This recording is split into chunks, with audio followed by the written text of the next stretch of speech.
ਸਤਿ ਸ਼੍ਰੀ ਅਕਾਲ। ਤੁਸੀਂ ਵੇਖ ਰਹੇ ਹੋ ਟੀਵੀ ਪੰਜਾਬ ਤੇ ਮੈਂ ਹਾਂ ਤੁਹਾਡੇ ਨਾਲ ਇੰਦਰਪ੍ਰੀਤ ਕੌਰ ਪੰਨੂ। ਵੀਕਲੀ ਬੁਲੇਟਿਨ ਦੇ ਵਿੱਚ ਤੁਹਾਡਾ ਸਵਾਗਤ ਹੈ, ਜਿੱਥੇ ਗੱਲਬਾਤ ਉਹਨਾਂ तमाम ਖਬਰਾਂ ਦੀ ਕਰਾਂਗੇ ਜਿਹੜੀਆਂ ਹਫ਼ਤਾ ਭਰ ਕੈਨੇਡਾ ਦੇ ਵਿੱਚ ਖਾਸ ਰਹੀਆਂ। ਸਭ ਤੋਂ ਪਹਿਲਾਂ ਨਜ਼ਰ ਮਾਰਦੇ ਹਾਂ ਹੈਡਲਾਈਨਸ ਦੇ ਉੱਪਰ। ਭਾਰਤ ਦੀ ਕੈਨੇਡਾ ਖਿਲਾਫ ਕਾਰਵਾਈ, ਕੈਨੇਡਾ ਤੇ ਯੂਕੇ ਦੇ ਲਈ ਬੰਦ ਕੀਤੇ ਈ-ਵੀਜ਼ਾ।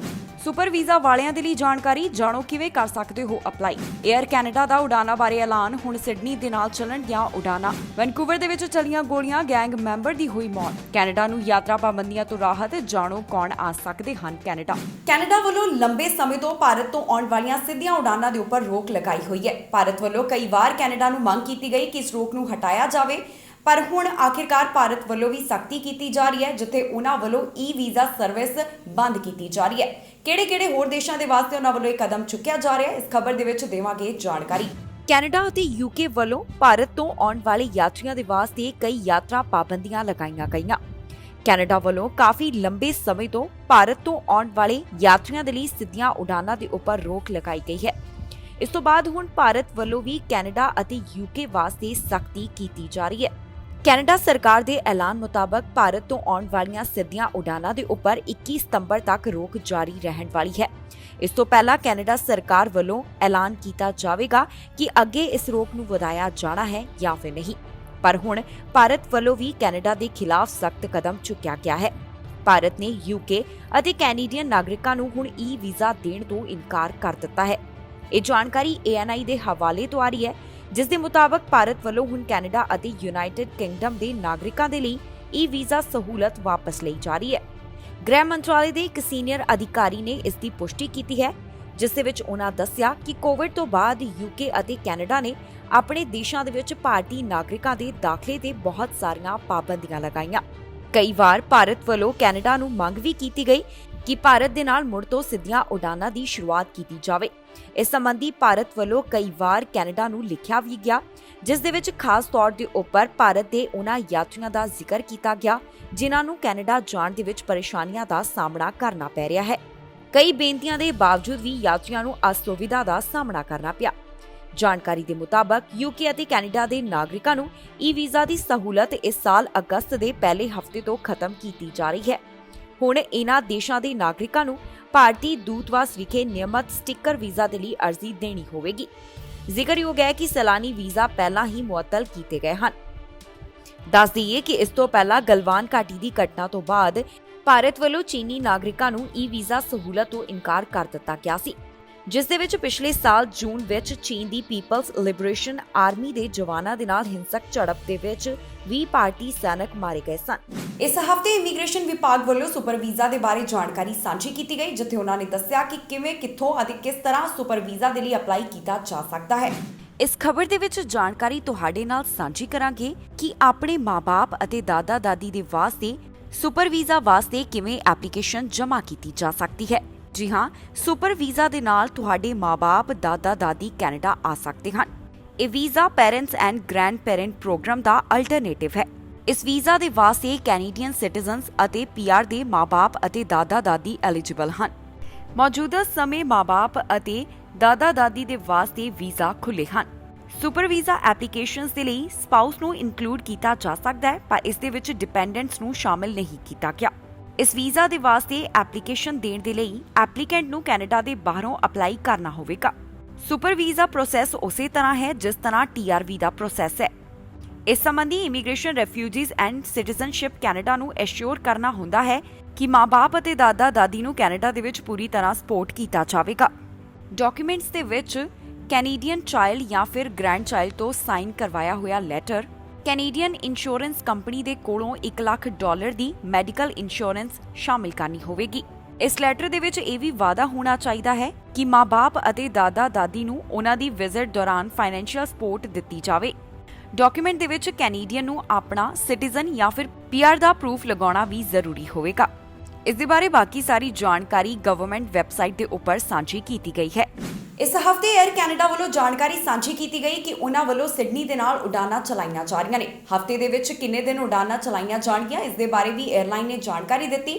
ਉਹਨਾਂ ਦੱਸਿਆ ਹੈ ਕਿ ਦਸੰਬਰ ਮਹੀਨੇ ਤੋਂ ਉਡਾਨਾਂ ਦੀ ਸ਼ੁਰੂਆਤ ਹੋਵੇਗੀ। 에ਅਰ ਕੈਨੇਡਾ ਵੱਲੋਂ ਉਡਾਨਾਂ ਸੰਬੰਧੀ ਯੋਜਨਾ ਤਿਆਰ ਕੀਤੀ ਜਾ ਰਹੀ ਹੈ, ਜਿੱਥੇ ਉਹਨਾਂ ਵੱਲੋਂ ਵੈਨਕੂਵਰ ਅਤੇ ਸਿਡਨੀ ਦਰਮਿਆਨ ਉਡਾਨਾਂ ਦਸੰਬਰ ਮਹੀਨੇ ਚਲਾਉਣ ਸੰਬੰਧੀ ਯੋਜਨਾ ਤਿਆਰ ਕੀਤੀ ਜਾ ਰਹੀ ਹੈ। ਇਨ੍ਹਾਂ ਉਡਾਨਾਂ ਦੇ ਬਾਰੇ ਜੋ ਹੋਰ ਜਾਣਕਾਰੀ ਸਾਹਮਣੇ ਆ ਰਹੀ ਹੈ ਉਸ ਦੇ ਮੁਤਾਬਕ ਇਨ੍ਹਾਂ ਦੋ ਸ਼ਹਿਰਾਂ ਦੇ ਵਿਚਕਾਰ ਦਸੰਬਰ 17 ਤੋਂ ਉਡਾਨਾਂ ਚਲਾਈਆਂ ਜਾਣਗੀਆਂ। ਇਹ ਉਡਾਨਾਂ ਇਨ੍ਹਾਂ ਦੋ ਸ਼ਹਿਰਾਂ ਦੇ ਵਿਚਕਾਰ ਹਫ਼ਤੇ ਦੇ ਵਿੱਚ 4 ਵਾਰ ਚਲਾਈਆਂ ਜਾ ਸਕਦੀਆਂ ਹਨ। ਦੱਸ ਦਈਏ ਕਿ ਦਸੰਬਰ 17 ਤੋਂ 에ਅਰ ਕੈਨੇਡਾ ਵੱਲੋਂ ਵੈਨਕੂਵਰ ਤੋਂ ਸ਼ੁੱਕਰਵਾਰ, ਐਤਵਾਰ, ਮੰਗਲਵਾਰ ਅਤੇ ਵੀਰਵਾਰ ਨੂੰ ਉਡਾਨਾਂ ਚਲਾਈਆਂ ਜਾਣਗੀਆਂ। ਇਸ ਤੋਂ ਬਾਅਦ ਸਿਡਨੀ ਤੋਂ ਵੈਨਕੂਵਰ ਦੇ ਲਈ ਐਤਵਾਰ, ਮੰਗਲਵਾਰ, ਵੀਰਵਾਰ ਅਤੇ ਸ਼ੁੱਕਰਵਾਰ ਨੂੰ ਉਡਾਨਾਂ ਚਲਾਈਆਂ ਜਾਣਗੀਆਂ। ਇਸ ਬਾਰੇ ਜੋ ਵਧੇਰੇ ਜਾਣਕਾਰੀ ਸਾਹਮਣੇ ਆ ਰਹੀ ਹੈ ਉਸ ਦੇ ਮੁਤਾਬਕ ਔਨ ਬੋਰਡ ਸਿਰਫ ਵੈਕਸੀਨੇਟਡ ਯਾਤਰੀ ਹੀ ਆ ਸਕਣਗੇ।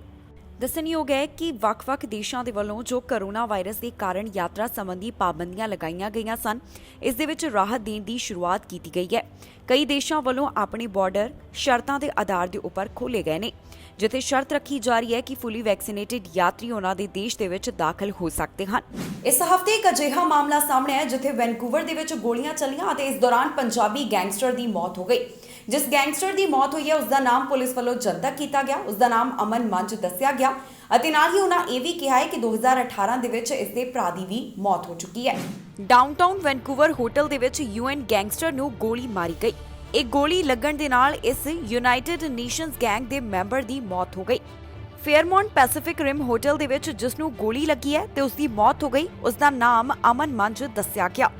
ਜਾਣਕਾਰੀ ਦੇ ਮੁਤਾਬਕ ਅਮਨ ਮੰਜ ਦੇ ਛੋਟੇ ਭਰਾ ਨੂੰ 2018 ਦੇ ਵਿੱਚ ਮੈਕਸੀਕੋ ਅੰਦਰ ਮਾਰ ਦਿੱਤਾ ਗਿਆ ਸੀ। ਅਮਨ ਮੰਜ ਦੇ ਜਿਸ ਭਰਾ ਦੀ 2018 ਦੇ ਵਿੱਚ ਮੌਤ ਹੋਈ ਉਸ ਦਾ ਨਾਮ ਜੋਧ ਹੈ। ਪੁਲਿਸ ਵੱਲੋਂ ਜੋ ਇਸ ਘਟਨਾ ਸੰਬੰਧੀ ਜਾਣਕਾਰੀ ਦਿੱਤੀ ਗਈ ਹੈ ਉਸ ਦੇ ਮੁਤਾਬਕ ਅਮਨ ਮੰਜ ਦੀ ਉਮਰ 31 ਸਾਲ ਦੇ ਕਰੀਬ ਦੱਸੀ ਗਈ। ਦੱਸ ਦਈਏ ਕਿ ਇਸ ਸਮੇਂ ਲੋਅਰ ਮੇਨਲੈਂਡ ਦੇ ਵਿੱਚ ਗੈਂਗ ਕੌਨਫਲਿਕਟ ਚੱਲ ਰਹੀ ਹੈ, ਪਰ ਅਜੇ ਪੁਲਿਸ ਨੇ ਇਹ ਸਪਸ਼ਟ ਨਹੀਂ ਕੀਤਾ ਕਿ ਅਮਨ ਮੰਜ ਦੀ ਮੌਤ ਦਾ ਇਸ ਵਾਰ ਦੇ ਨਾਲ ਕੋਈ ਸੰਬੰਧ ਹੈ ਜਾਂ ਫਿਰ ਨਹੀਂ। ਵੈਨਕੂਵਰ ਪੁਲਿਸ ਕਾਂਸਟੇਬਲ ਵੱਲੋਂ ਪੁਸ਼ਟੀ ਕੀਤੀ ਗਈ ਹੈ ਕਿ ਇਹ 2021 ਦੇ ਦੌਰਾਨ 13ਵਾਂ ਹੋਮਿਸਾਈਡ ਦਾ ਮਾਮਲਾ ਸਾਹਮਣੇ ਆਇਆ ਹੈ। ਉਨ੍ਹਾਂ ਨੇ ਦੱਸਿਆ ਕਿ ਪੁਲਿਸ ਨੂੰ ਇਸ ਘਟਨਾ ਦੇ ਬਾਰੇ 3:30 ਦੇ ਉੱਪਰ ਜਾਣਕਾਰੀ ਮਿਲੀ ਸੀ। ਦੱਸਣਯੋਗ ਹੈ ਕਿ 2009 ਦੇ ਵਿੱਚ ਅਮਨ ਮੰਜ ਨੂੰ ਹਥਿਆਰਾਂ ਦੇ ਮਾਮਲੇ ਸੰਬੰਧੀ ਗ੍ਰਿਫਤਾਰ ਕੀਤਾ ਗਿਆ ਸੀ। ਹੁਣ ਜੋ ਇਸ ਘਟਨਾ ਬਾਰੇ ਵੈਨਕੂਵਰ ਪੁਲਿਸ ਡਿਪਾਰਟਮੈਂਟ ਵੱਲੋਂ ਜਾਣਕਾਰੀ ਦਿੱਤੀ ਗਈ ਹੈ, ਇਸ ਦੇ ਵਿੱਚ ਉਨ੍ਹਾਂ ਨੇ ਇਸ ਮਾਮਲੇ ਨੂੰ ਜਾਣੀ ਕਿ ਇਸ ਘਟਨਾ ਨੂੰ ਟਾਰਗੇਟਡ ਦੱਸਿਆ ਹੈ। ਫਿਲਹਾਲ ਉਨ੍ਹਾਂ ਦਾ ਕਹਿਣਾ ਹੈ ਕਿ ਇਸ ਮਾਮਲੇ ਸੰਬੰਧੀ ਸਸਪੈਕਟ ਨੂੰ ਗ੍ਰਿਫਤਾਰ ਨਹੀਂ ਕੀਤਾ ਗਿਆ ਤੇ ਪੁਲਿਸ ਵੱਲੋਂ ਇਸ ਮਾਮਲੇ ਦੀ ਵਧੇਰੇ ਜਾਂਚ ਕੀਤੀ ਜਾ ਰਹੀ ਹੈ। ਹੁਣ ਤੱਕ ਦੀ ਸਾਹਮਣੇ ਆਈ ਜਾਣਕਾਰੀ ਦੇ ਮੁਤਾਬਕ ਡਾਊਨਟਾਊਨ ਵੈਨਕੂਵਰ ਦੇ ਵਿੱਚ ਜੋ ਗੋਲੀਬਾਰੀ ਹੋਈ ਹੈ ਇਸ ਦੇ ਵਿੱਚ ਅਮਨ ਮੰਜ ਦੀ ਮੌਤ ਹੋ ਗਈ। ਬਹੁਤ ਸਾਰੇ ਅਜਿਹੇ ਦੇਸ਼ ਨੇ ਜਿਨ੍ਹਾਂ ਨੇ ਕੈਨੇਡਾ ਨੂੰ ਯਾਤਰਾ ਸੰਬੰਧੀ ਪਾਬੰਦੀਆਂ ਤੋਂ ਰਾਹਤ ਦਿੱਤੀ ਹੈ, ਜਿੱਥੇ ਜਿਹੜੇ ਕੈਨੇਡਾ ਤੋਂ ਜਾਣ ਵਾਲੇ ਯਾਤਰੀ ਨੇ ਉਹਨਾਂ ਨੂੰ ਕਈ ਦੇਸ਼ਾਂ ਦੇ ਵਿੱਚ ਜਾ ਕੇ ਕੁਆਰੰਟਾਈਨ ਦੀ ਜ਼ਰੂਰਤ ਨਹੀਂ ਪੈਂਦੀ ਤੇ ਨਾਲ ਹੀ ਕੈਨੇਡਾ ਵੱਲੋਂ ਕਈ ਦੇਸ਼ਾਂ ਨੂੰ ਰਾਹਤ ਦਿੱਤੀ ਗਈ ਹੈ। ਇਸ ਦੇ ਬਾਰੇ ਸਾਰੀ ਜਾਣਕਾਰੀ ਤੁਹਾਡੇ ਨਾਲ ਸਾਂਝੀ ਕਰਾਂਗੇ ਕਿ ਕਿਸ ਦੇਸ਼ ਦੇ ਵਿੱਚ ਕੈਨੇਡੀਅਨ ਨਾਗਰਿਕਾਂ ਨੂੰ ਪਹੁੰਚ ਕੇ ਕੁਆਰੰਟਾਈਨ ਦੀ ਜ਼ਰੂਰਤ ਨਹੀਂ ਪੈਂਦੀ ਤੇ ਕਿਹਨਾਂ ਨੂੰ ਰਾਹਤ ਕੈਨੇਡਾ ਵੱਲੋਂ ਦਿੱਤੀ ਗਈ ਹੈ। ਕਰੋਨਾ ਵਾਇਰਸ ਦੇ ਕਾਰਨ ਵੱਖ-ਵੱਖ ਦੇਸ਼ਾਂ ਵੱਲੋਂ ਯਾਤਰਾ ਸੰਬੰਧੀ ਕਈ ਪਾਬੰਦੀਆਂ ਲਗਾਈਆਂ ਗਈਆਂ ਹਨ, ਪਰ ਕਈ ਦੇਸ਼ਾਂ ਵੱਲੋਂ ਕੈਨੇਡਾ ਨੂੰ ਯਾਤਰਾ ਪਾਬੰਦੀਆਂ ਤੋਂ ਰਾਹਤ ਦਿੱਤੀ ਗਈ ਹੈ ਅਤੇ ਕਈ ਦੇਸ਼ਾਂ ਵਾਸਤੇ ਕੈਨੇਡਾ ਵੱਲੋਂ ਵੀ ਅਜਿਹਾ ਕੀਤਾ ਗਿਆ। ਸਭ ਤੋਂ ਪਹਿਲਾਂ ਗੱਲ ਕਰਦੇ ਹਾਂ ਯੂਰਪ ਦੀ। ਯੂਰਪ ਵੱਲੋਂ ਜੁਲਾਈ ਮਹੀਨੇ ਤੋਂ ਹੀ ਕੈਨੇਡੀਅਨ ਯਾਤਰੀਆਂ ਨੂੰ ਆਉਣ ਦੀ ਇਜਾਜ਼ਤ ਦਿੱਤੀ ਗਈ। ਜ਼ਿਆਦਾਤਰ ਯੂਰਪੀਅਨ ਦੇਸ਼ਾਂ ਦੇ ਵਿੱਚ ਕੈਨੇਡੀਅਨਸ ਨੂੰ ਕਰੋਨਾ ਪਾਬੰਦੀਆਂ ਤੋਂ ਰਾਹਤ ਦਿੱਤੀ ਗਈ ਹੈ, ਜਿੱਥੇ ਉਹਨਾਂ ਨੂੰ ਸਿਰਫ ਨੈਗੇਟਿਵ PCR ਟੈਸਟ ਅਤੇ ਪ੍ਰੂਫ ਆਫ ਵੈਕਸੀਨੇਸ਼ਨ ਦਿਖਾਉਣਾ ਪੈਂਦਾ ਹੈ। ਜਿਹੜੇ ਨਾਨ ਵੈਕਸੀਨੇਟਡ ਟਰੈਵਲਰਸ ਹਨ ਉਹਨਾਂ ਦੇ ਲਈ ਜ਼ਰੂਰੀ ਹੈ ਕਿ ਉਹ ਇੱਥੇ ਪਹੁੰਚ ਕੇ 10 ਤੋਂ 14 ਦਿਨਾਂ ਤੱਕ ਕੁਆਰੰਟਾਈਨ ਕਰਨ। ਇਸੇ ਦੇ ਨਾਲ ਹੀ UK, ਸਵੀਡਨ, ਜਰਮਨੀ ਅਤੇ ਆਸਟਰੀਆ ਦੇ ਵੱਲੋਂ ਨੈਗੇਟਿਵ ਟੈਸਟ ਦੀ ਮੰਗ ਕੀਤੀ ਜਾਂਦੀ ਹੈ, ਪਰ ਉਹਨਾਂ ਵੱਲੋਂ ਕੈਨੇਡੀਅਨ ਯਾਤਰੀਆਂ ਨੂੰ ਕੁਆਰੰਟਾਈਨ ਤੋਂ ਰਾਹਤ ਦਿੱਤੀ ਗਈ ਹੈ। ਇਹ ਸਭ ਕੁਝ ਉਹਨਾਂ ਦੇ ਵੈਕਸੀਨੇਸ਼ਨ ਸਟੇਟਸ ਦੇ ਉੱਪਰ ਨਿਰਭਰ ਕਰਦਾ ਹੈ। ਮੌਜੂਦਾ ਸਮੇਂ ਅਮਰੀਕਾ ਵੱਲੋਂ ਬਾਰਡਰ ਰਾਹੀਂ ਆਉਣ ਵਾਲੇ ਕੈਨੇਡੀਅਨ ਯਾਤਰੀਆਂ ਦੇ ਉੱਪਰ ਪਾਬੰਦੀਆਂ ਲਗਾਈਆਂ ਗਈਆਂ ਨੇ, ਜੋ ਕਿ ਸਤੰਬਰ 21 ਤੱਕ ਜਾਰੀ ਰਹਿਣਗੀਆਂ। ਪਰ ਕੈਨੇਡਾ ਤੋਂ ਜਾਣ ਵਾਲੇ ਯਾਤਰੀ ਅਮਰੀਕਾ ਦੇ ਵਿੱਚ ਹਵਾਈ ਯਾਤਰਾ ਕਰਕੇ ਜਾ ਸਕਦੇ ਹਨ। ਇਸ ਦੇ ਨਾਲ ਹੀ ਅਮਰੀਕਾ ਵੱਲੋਂ ਇਹ ਵੀ ਹਦਾਇਤਾਂ ਦਿੱਤੀਆਂ ਗਈਆਂ ਨੇ ਜਿਹੜੇ ਕੈਨੇਡੀਅਨਸ 14 ਦਿਨਾਂ ਦੌਰਾਨ Bharat, China, Iran, Brazil, south Africa ਦੇ ਵਿੱਚ ਗਏ ਨੇ, ਉਹ ਇਹਨਾਂ 14 ਦਿਨਾਂ ਦੇ ਵਿੱਚ ਅਮਰੀਕਾ ਯਾਤਰਾ ਨਹੀਂ ਕਰ ਸਕਦੇ। ਇਸ ਦੇ ਨਾਲ ਹੀ ਦੱਸ ਦਈਏ ਕਿ ਕੈਨੇਡਾ ਵੱਲੋਂ 9 ਅਗਸਤ ਤੋਂ ਫੁੱਲੀ ਵੈਕਸੀਨੇਟਡ ਅਮਰੀਕਨ ਯਾਤਰੀਆਂ ਨੂੰ ਦੇਸ਼ ਦੇ ਵਿੱਚ ਦਾਖਲੇ ਦੀ ਇਜਾਜ਼ਤ ਦਿੱਤੀ ਗਈ ਹੈ, ਜਿੱਥੇ ਉਹਨਾਂ ਵਾਸਤੇ ਪ੍ਰੂਫ ਆਫ ਵੈਕਸੀਨੇਸ਼ਨ ਅਤੇ ਨੈਗੇਟਿਵ PCR ਟੈਸਟ ਦਿਖਾਉਣਾ ਜ਼ਰੂਰੀ ਹੈ। ਦੱਸ ਦਈਏ ਕਿ ਕੈਨੇਡਾ ਵੱਲੋਂ ਯਾਤਰਾ ਪਾਬੰਦੀਆਂ ਦੇ ਵਿੱਚ ਰਾਹਤ ਦਿੱਤੀ ਗਈ ਹੈ। ਫਿਲਹਾਲ ਕੈਨੇਡਾ ਵੱਲੋਂ ਮੋਰੋਕੋ ਅਤੇ ਭਾਰਤ ਤੋਂ ਆਉਣ ਵਾਲੀਆਂ ਸਿੱਧੀਆਂ ਉਡਾਨਾਂ ਦੇ ਉੱਪਰ ਰੋਕ ਲਗਾਈ ਗਈ ਹੈ, ਪਰ ਬਾਕੀ ਦੇਸ਼ਾਂ ਦੇ ਯਾਤਰੀ ਕੈਨੇਡਾ ਦੇ ਵਿੱਚ ਦਾਖਲ ਹੋ ਸਕਦੇ ਨੇ। ਇਸ ਦੇ ਲਈ ਜ਼ਰੂਰੀ ਹੈ ਕਿ ਉਹਨਾਂ ਦੇ ਕੋਵਿਡ-19 ਵੈਕਸੀਨ ਦੇ 2 ਡੋਜ਼ ਲੱਗੇ ਹੋਣ। ਜੇਕਰ ਫੁੱਲੀ ਵੈਕਸੀਨੇਟਡ ਯਾਤਰੀ ਕੈਨੇਡਾ ਆਉਂਦੇ ਨੇ ਤਾਂ ਉਹਨਾਂ ਨੂੰ ਕੁਆਰੰਟਾਈਨ ਦੀ ਜ਼ਰੂਰਤ ਨਹੀਂ ਪੈਂਦੀ। ਜਾਣਕਾਰੀ ਦੇ ਲਈ ਦੱਸ ਦਈਏ ਕਿ ਭਾਰਤ ਅਤੇ ਮੋਰੋਕੋ ਤੋਂ ਆਉਣ ਵਾਲੇ ਯਾਤਰੀਆਂ ਨੂੰ ਕਿਸੇ ਤੀਸਰੇ ਦੇਸ਼ ਦੇ ਰਾਹੀਂ ਕੈਨੇਡਾ ਦੇ ਵਿੱਚ ਦਾਖਲੇ ਦੀ ਇਜਾਜ਼ਤ ਹੈ। ਇਸ ਹਫ਼ਤੇ ਨੋਵਾ ਸਕੋਸ਼ੀਆ ਤੋਂ ਇੱਕ ਅਜਿਹਾ ਮਾਮਲਾ ਸਾਹਮਣੇ ਆਇਆ ਜਿੱਥੇ ਹਾਦਸਾ ਵਾਪਰਿਆ ਤੇ ਪਰਿਵਾਰ ਦੇ 6 ਜੀਆਂ ਦੀ ਮੌਤ ਹੋ ਗਈ। ਪੁਲਿਸ ਵੱਲੋਂ ਇਸ ਬਾਰੇ ਜਾਂਚ ਕੀਤੀ ਜਾ ਰਹੀ ਹੈ ਤੇ ਨਾਲ ਹੀ ਉਹਨਾਂ ਨੇ ਜਾਣਕਾਰੀ ਦਿੱਤੀ ਕਿ ਜਿਹੜੇ 6 ਜਾਣਿਆਂ ਦੀ ਮੌਤ ਹੋਈ ਹੈ ਉਹਨਾਂ ਦੇ ਵਿੱਚ ਬੱਚੇ ਵੀ ਸ਼ਾਮਲ ਸਨ। ਮਾਮਲਾ ਨੋਵਾ ਸਕੋਸ਼ੀਆ ਤੋਂ ਸਾਹਮਣੇ ਆਇਆ ਜਿੱਥੇ ਟਰੈਵਲ ਟ੍ਰੇਲਰ ਨੂੰ ਅੱਗ ਲੱਗ ਗਈ। ਇਸ ਦੇ ਕਾਰਨ ਪਰਿਵਾਰ ਦੇ 6 ਜਾਣਿਆਂ ਦੀ ਮੌਤ ਹੋ ਗਈ। ਇਹ ਹਾਦਸਾ ਨੋਵਾ ਸਕੋਸ਼ੀਆ ਦੇ ਕੁੰਬਰਲੈਂਡ ਕਾਉਂਟੀ ਦੇ ਵਿੱਚ ਵਾਪਰਿਆ ਹੈ। ਆਰਸੀਐਮਪੀ ਵੱਲੋਂ ਇਸ ਸੰਬੰਧੀ ਜਾਣਕਾਰੀ ਦਿੱਤੀ ਗਈ ਕਿ ਉਹਨਾਂ ਨੂੰ ਇਸ ਘਟਨਾ ਦੇ ਬਾਰੇ 6:30 ਦੇ ਉੱਪਰ ਪਤਾ ਚੱਲਿਆ। ਇਸ ਘਟਨਾ ਦੇ ਜਿਹੜੇ ਵਿਕਟਮ ਨੇ ਉਹਨਾਂ ਦੀ ਉਮਰ 30 ਸਾਲਾ ਵਿਅਕਤੀ, 28 ਸਾਲਾ ਔਰਤ ਅਤੇ 4 ਬੱਚੇ ਜਿਨ੍ਹਾਂ ਦੀ ਉਮਰ 3, 4, 8 ਅਤੇ 11 ਸਾਲ ਦੱਸੀ ਗਈ, ਉਹਨਾਂ ਦੀ ਜਾਨ ਚਲੀ ਗਈ ਹੈ। ਆਰਸੀਐਮਪੀ ਦੇ ਸਪੋਕਸਪਰਸਨ ਵੱਲੋਂ ਦੱਸਿਆ ਗਿਆ ਹੈ ਕਿ ਟ੍ਰੇਲਰ ਨੂੰ ਇੱਕ ਪ੍ਰਾਈਵੇਟ ਖੇਤਰ ਦੇ ਵਿੱਚ ਪਾਰਕ ਕੀਤਾ ਹੋਇਆ ਸੀ। ਜਿਸ ਥਾਂ ਦੇ ਉੱਪਰ ਇਸ ਟ੍ਰੇਲਰ ਨੂੰ ਪਾਰਕ ਕੀਤਾ ਗਿਆ ਸੀ ਉਸ ਤੱਕ ਪਹੁੰਚ ਬਣਾਉਣੀ ਸੌਖੀ ਨਹੀਂ ਸੀ। ਆਫੀਸਰਸ ਨੂੰ ਕੁਝ ਅਜਿਹੇ ਰਸਤੇ ਮਿਲੇ ਜੋ ਅਨਪੋਸੀਬਲ ਸਨ। ਹੁਣ ਤੱਕ ਜੋ ਇਸ ਸੰਬੰਧੀ ਅਪਡੇਟ ਸਾਹਮਣੇ ਆਈ ਹੈ ਉਸ ਦੇ ਮੁਤਾਬਕ ਮਾਰਸ਼ਲ ਨੂੰ ਇਸ ਬਾਰੇ ਕੋਈ ਵੀ ਸ਼ੋਰਿਟੀ ਨਹੀਂ ਹੈ ਕਿ ਕੈਂਪਰ ਨੂੰ ਇੱਥੇ ਕਿੰਨੇ ਸਮੇਂ ਤੋਂ ਪਾਰਕ ਕੀਤਾ ਹੋਇਆ ਸੀ। ਉਹਨਾਂ ਦੇ ਦੱਸਣ ਦੇ ਮੁਤਾਬਕ ਇਹ ਪਰਿਵਾਰ ਇੱਥੇ ਵੀਕਐਂਡ ਦੇ ਮੌਕੇ ਆਇਆ ਹੋਇਆ ਸੀ। ਆਰਸੀਐਮਪੀ ਵੱਲੋਂ ਹੁਣ ਤੱਕ ਇਸ ਮਾਮਲੇ ਸੰਬੰਧੀ ਜਿੰਨੀ ਜਾਂਚ ਪੜਤਾਲ ਕੀਤੀ ਗਈ ਉਸ ਦੇ ਮੁਤਾਬਕ ਟ੍ਰੇਲਰ ਨੂੰ ਜੋ ਅੱਗ ਲੱਗੀ ਹੈ ਉਸ ਨੂੰ ਸਸਪੀਸ਼ੀਅਸ ਨਹੀਂ ਦੱਸਿਆ ਗਿਆ। ਫਿਲਹਾਲ ਉਹਨਾਂ ਵੱਲੋਂ ਇਸ ਸੰਬੰਧੀ ਵਧੇਰੇ ਜਾਂਚ ਕੀਤੀ ਜਾ ਰਹੀ ਹੈ। ਕੈਨੇਡਾ ਵੱਲੋਂ ਅੰਤਰਰਾਸ਼ਟਰੀ ਯਾਤਰੀਆਂ ਦੇ ਵਾਸਤੇ ਬਾਰਡਰ ਪੂਰੀ ਤਰ੍ਹਾਂ ਖੋਲ੍ਹ ਦਿੱਤੇ ਗਏ। 7 ਸਤੰਬਰ ਤੋਂ ਹੀ ਟੂਰਿਸਟ ਵੀਜ਼ਾ ਵਾਲਿਆਂ ਨੂੰ ਵੀ ਦਾਖਲੇ ਦੀ ਇਜਾਜ਼ਤ ਦਿੱਤੀ ਗਈ। ਪਰ ਇਸ ਹਫ਼ਤੇ ਬਾਰਡਰ ਏਜੰਸੀ ਦੇ ਵੱਲੋਂ ਇੱਕ ਖਾਸ ਵੀਡੀਓ ਜਾਰੀ ਕੀਤੀ ਗਈ ਜਿਸ ਦੇ ਵਿੱਚ ਉਹਨਾਂ ਨੇ ਸਾਰੀ ਜਾਣਕਾਰੀ ਸਾਂਝੀ ਕੀਤੀ ਕਿ 에ਅਰਪੋਰਟ ਦੇ ਉੱਪਰ ਕਿਹੜੀਆਂ ਚੀਜ਼ਾਂ ਦਿਖਾਉਣੀਆਂ ਜ਼ਰੂਰੀ ਹੋਣਗੀਆਂ ਤੇ ਬਾਕੀ ਵੀ ਉਹਨਾਂ ਵੱਲੋਂ ਸਾਰੀਆਂ ਜਿਹੜੀਆਂ ਬਰੀਕ-ਬਰੀਕ ਚੀਜ਼ਾਂ ਨੇ ਉਹ ਵੀ ਸਾਂਝੀਆਂ ਕੀਤੀਆਂ ਗਈਆਂ। ਕੈਨੇਡਾ ਵੱਲੋਂ 7 ਸਤੰਬਰ ਤੋਂ ਨਾਨ ਐਸੈਂਸ਼ੀਅਲ ਟਰੈਵਲ ਦੀ ਇਜਾਜ਼ਤ ਦਿੱਤੀ ਜਾ ਚੁੱਕੀ ਹੈ, ਜਿਸ ਦਾ ਮਤਲਬ ਹੈ ਕਿ ਵਿਜ਼ਿਟਰ ਵੀਜ਼ਾ ਵਾਲੇ ਵੀ ਕੈਨੇਡਾ ਦੇ ਵਿੱਚ ਦਾਖਲ ਹੋ ਰਹੇ ਹਨ। ਇਸ ਤੋਂ ਬਾਅਦ ਕੈਨੇਡੀਅਨ ਬਾਰਡਰ ਸਰਵਿਸਿਜ਼ ਏਜੰਸੀ ਵੱਲੋਂ ਇੱਕ ਵੀਡੀਓ ਸਾਂਝੀ ਕੀਤੀ ਗਈ ਜਿਸ ਦੇ ਵਿੱਚ ਉਹਨਾਂ ਨੇ ਸਾਰੀ ਜਾਣਕਾਰੀ ਦੱਸੀ ਹੈ ਕਿ ਬਾਰਡਰ ਦੇ ਉੱਪਰ ਕਿਹੜੇ ਡਾਕੂਮੈਂਟਸ ਤੁਹਾਡੇ ਤੋਂ ਮੰਗੇ ਜਾ ਸਕਦੇ ਨੇ ਤੇ ਕਿਸ ਤਰ੍ਹਾਂ ਤੁਸੀਂ ਕੈਨੇਡਾ ਦੇ ਵਿੱਚ ਨਾਨ ਐਸੈਂਸ਼ੀਅਲ ਪਰਪਸ ਦੇ ਵਾਸਤੇ ਯਾਤਰਾ ਕਰ ਸਕਦੇ ਹੋ। ਦੱਸ ਦਈਏ ਕਿ ਕੈਨੇਡਾ ਦੇ ਵਿੱਚ ਦਾਖਲ ਹੋਣ ਵਾਲੇ ਯਾਤਰੀਆਂ ਦੇ ਲਈ ਸ਼ਰਤ ਰੱਖੀ ਗਈ ਹੈ ਕਿ ਉਹ ਫੁੱਲੀ ਵੈਕਸੀਨੇਟਡ ਹੋਣ। ਜਿਹੜੇ ਯਾਤਰੀਆਂ ਵੱਲੋਂ ਕੋਵਿਡ-19 ਵੈਕਸੀਨ ਦੇ 2 ਸ਼ਾਟ ਹਾਸਲ ਨਹੀਂ ਕੀਤੇ ਹੋਣਗੇ ਉਹਨਾਂ ਨੂੰ ਕੈਨੇਡਾ ਦਾਖਲੇ ਦੀ ਇਜਾਜ਼ਤ ਨਹੀਂ ਦਿੱਤੀ ਜਾਵੇਗੀ। ਉਹ ਸਿਰਫ ਇਸ ਕਰਕੇ ਹੀ ਕੈਨੇਡਾ ਦਾਖਲ ਹੋ ਸਕਦੇ ਹਨ ਜੇਕਰ ਉਹ ਕੁਆਰੰਟਾਈਨ ਐਕਟ ਦੀਆਂ ਸ਼ਰਤਾਂ ਪੂਰੀਆਂ ਕਰਦੇ ਹਨ। ਜਿਹੜੇ ਯਾਤਰੀ ਕੈਨੇਡਾ ਆਉਣਗੇ ਉਹਨਾਂ ਨੂੰ ਕੋਵਿਡ-19 ਦੇ ਕੋਈ ਵੀ ਸਿੰਪਟਮ ਨਹੀਂ ਹੋਣੇ ਚਾਹੀਦੇ। ਇਨ੍ਹਾਂ ਯਾਤਰੀਆਂ ਵੱਲੋਂ ਕੋਵਿਡ-19 ਵੈਕਸੀਨ ਦੀ ਦੂਸਰੀ ਡੋਜ਼ ਯਾਤਰਾ ਦੇ 14 ਦਿਨ ਪਹਿਲਾਂ ਹਾਸਲ ਕੀਤੀ ਹੋਣੀ ਜ਼ਰੂਰੀ ਹੈ। ਇਸ ਦੇ ਨਾਲ ਹੀ ਅਰਾਈਵ ਕੈਨ ਦੇ ਉੱਪਰ ਪ੍ਰੂਫ ਆਫ ਵੈਕਸੀਨੇਸ਼ਨ ਵੀ ਅਪਲੋਡ ਕਰਨਾ ਹੋਵੇਗਾ। ਕੈਨੇਡਾ ਵੱਲੋਂ ਫਾਈਜ਼ਰ, ਮੋਡਰਨਾ, ਐਸਟ੍ਰਾਜੈਨੇਕਾ ਜਿਸ ਨੂੰ ਭਾਰਤ ਦੇ ਵਿੱਚ ਕੋਵਿਸ਼ੀਲਡ ਵੀ ਕਿਹਾ ਜਾਂਦਾ ਹੈ ਅਤੇ ਜੌਨਸਨ ਟੀਕੇ ਨੂੰ ਇਜਾਜ਼ਤ ਦਿੱਤੀ ਗਈ ਹੈ। ਇਸ ਦਾ ਮਤਲਬ ਹੈ ਕਿ ਕੈਨੇਡਾ ਆਉਣ ਵਾਲੇ ਯਾਤਰੀਆਂ ਦੇ ਇਹਨਾਂ ਵਿੱਚੋਂ ਹੀ ਇੱਕ ਟੀਕੇ ਦੇ 2 ਡੋਜ਼ ਲੱਗੇ ਹੋਣੇ ਚਾਹੀਦੇ ਹਨ। ਇਸ ਦੇ ਨਾਲ ਹੀ ਧਿਆਨ ਦੇਣ ਯੋਗ ਗੱਲ ਹੈ ਕਿ ਜੇਕਰ ਤੁਸੀਂ ਸਰਕਾਰ ਵੱਲੋਂ ਮਾਨਤਾ ਪ੍ਰਾਪਤ ਕੋਵਿਡ-19 ਵੈਕਸੀਨ ਨਹੀਂ ਲਗਵਾਈ ਪਰ ਫਿਰ ਵੀ ਤੁਹਾਡੇ ਕੋਲ ਵੈਕਸੀਨੇਸ਼ਨ ਦਾ ਪ੍ਰੂਫ ਹੈ ਤਾਂ ਤੁਸੀਂ ਅਰਾਈਵ ਕੈਨ ਦੇ ਉੱਪਰ ਇਸ ਨੂੰ ਅਪਲੋਡ ਕਰ ਸਕਦੇ ਹੋ। ਇਹ ਡਾਕੂਮੈਂਟ ਫ੍ਰੈਂਚ ਜਾਂ ਫਿਰ ਅੰਗਰੇਜ਼ੀ ਭਾਸ਼ਾ ਦੇ ਵਿੱਚ ਹੋਣਾ ਚਾਹੀਦਾ ਹੈ। ਦੱਸ ਦਈਏ ਕਿ ਕੈਨੇਡਾ ਦੇ ਵਿੱਚ ਉਹਨਾਂ ਯਾਤਰੀਆਂ ਨੂੰ ਕੁਆਰੰਟਾਈਨ ਤੋਂ ਰਾਹਤ ਨਹੀਂ ਦਿੱਤੀ ਜਾ ਰਹੀ ਜਿਨ੍ਹਾਂ ਵੱਲੋਂ ਕੋਵਿਡ-19 ਵੈਕਸੀਨ ਦਾ ਕੋਈ ਵੀ ਡੋਜ਼ ਹਾਸਲ ਨਹੀਂ ਕੀਤਾ ਗਿਆ ਅਤੇ ਨਾਲ ਹੀ ਜਿਨ੍ਹਾਂ ਵੱਲੋਂ ਕੋਵਿਡ-19 ਵੈਕਸੀਨ ਦਾ ਇੱਕ ਡੋਜ਼ ਵੀ ਹਾਸਲ ਕੀਤਾ ਗਿਆ ਹੈ ਉਹਨਾਂ ਨੂੰ ਵੀ ਕੁਆਰੰਟਾਈਨ ਤੋਂ ਰਾਹਤ ਨਹੀਂ ਹੋਵੇਗੀ। ਜਿਹੜੇ ਫੁੱਲੀ ਵੈਕਸੀਨੇਟਡ ਯਾਤਰੀ ਕੈਨੇਡਾ ਦੇ ਵਿੱਚ ਆਉਣਗੇ ਉਹਨਾਂ ਨੂੰ ਕੁਆਰੰਟਾਈਨ ਅਤੇ 8ਵੇਂ ਦਿਨ ਦੀ ਟੈਸਟਿੰਗ ਤੋਂ ਰਾਹਤ ਦਿੱਤੀ ਜਾਵੇਗੀ। ਹੁਣ ਤੁਹਾਨੂੰ ਦੱਸਦੇ ਹਾਂ ਕਿ ਯਾਤਰਾ ਦੇ ਵਿੱਚ ਕਿਹੜੇ ਸਟੈਪਸ ਤੁਹਾਨੂੰ ਫੋਲੋ ਕਰਨੇ ਹੋਣਗੇ। ਤੁਹਾਡੇ ਕੋਲ ਪ੍ਰੀ ਐਂਟਰੀ ਟੈਸਟ ਰਿਜ਼ਲਟ ਹੋਣਾ ਚਾਹੀਦਾ ਹੈ। ਕੁਆਰੰਟਾਈਨ ਪਲਾਨ ਹੋਣਾ ਚਾਹੀਦਾ ਹੈ ਜੇਕਰ ਤੁਹਾਡੇ ਕੋਲ ਅਜ਼ੈਂਪਸ਼ਨ ਨਹੀਂ ਹੈ। Proof of vaccination arrive can ਦੇ ਉੱਪਰ ਅਪਲੋਡ ਕਰਨਾ ਜ਼ਰੂਰੀ ਹੈ। ਦੱਸ ਦਈਏ ਕਿ ਯਾਤਰੀਆਂ ਦੀ ਬਾਰਡਰ ਦੇ ਉੱਪਰ ਰੈਂਡਮ ਟੈਸਟਿੰਗ ਕੀਤੀ ਜਾ ਸਕਦੀ ਹੈ। ਕੈਨੇਡਾ ਦੇ ਵਿੱਚ ਹੋਣ ਵਾਲੀਆਂ ਫੈਡਰਲ ਚੋਣਾਂ ਦੇ ਚੋਣ ਪ੍ਰਚਾਰ ਦੌਰਾਨ ਕਿਸਾਨੀ ਮੁੱਦਾ ਵੀ ਗੂੰਜਿਆ। ਇੱਥੇ ਜਿਹੜੇ ਉਮੀਦਵਾਰ ਵੋਟਰਸ ਦੇ ਕੋਲ ਪਹੁੰਚ ਰਹੇ ਸਨ ਉਹਨਾਂ ਨੂੰ ਕਿਸਾਨੀ ਮੁੱਦੇ ਸੰਬੰਧੀ ਸਵਾਲ ਪੁੱਛੇ ਜਾ ਰਹੇ ਸਨ ਜਿਸ ਦੇ ਵਿੱਚ ਉਹਨਾਂ ਦਾ ਪੱਖ ਲਿਆ ਜਾ ਰਿਹਾ ਸੀ ਕਿ ਉਹ ਕਿਸਾਨ ਅੰਦੋਲਨ ਨੂੰ ਸਪੋਰਟ ਕਰਦੇ ਨੇ ਜਾਂ ਫਿਰ ਨਹੀਂ। ਕੈਨੇਡਾ ਦੀਆਂ ਫੈਡਰਲ ਚੋਣਾਂ ਦੇ ਵਿੱਚ ਵੀ ਭਾਰਤ ਦੇ ਕਿਸਾਨਾਂ ਦਾ ਮੁੱਦਾ ਗੂੰਜ ਰਿਹਾ ਹੈ। ਜੀ ਹਾਂ, ਕੈਨੇਡਾ ਦੇ ਵਿੱਚ ਜੋ 20 ਸਤੰਬਰ ਨੂੰ ਫੈਡਰਲ ਚੋਣਾਂ ਹੋਣ ਜਾ ਰਹੀਆਂ ਨੇ ਇਸ ਦੇ ਚੋਣ ਪ੍ਰਚਾਰ ਦੌਰਾਨ ਕਿਸਾਨੀ ਮੁੱਦੇ ਦਾ ਜ਼ਿਕਰ ਹੋਇਆ।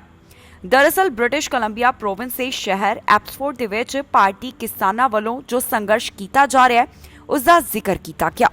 ਮਿਸ਼ਨ ਤੋਂ ਕੰਜ਼ਰਵੇਟਿਵ ਪਾਰਟੀ ਦੇ ਉਮੀਦਵਾਰ ਜਦੋਂ ਵੋਟਰਾਂ ਦੇ ਸਵਾਲਾਂ ਦੇ ਜਵਾਬ ਦੇ ਰਹੇ ਸਨ ਤਾਂ ਉਹਨਾਂ ਤੋਂ ਸਵਾਲ ਕਿਸਾਨੀ ਮੁੱਦੇ ਦੇ ਨਾਲ ਜੁੜਿਆ ਹੋਇਆ ਵੀ ਪੁੱਛਿਆ ਗਿਆ।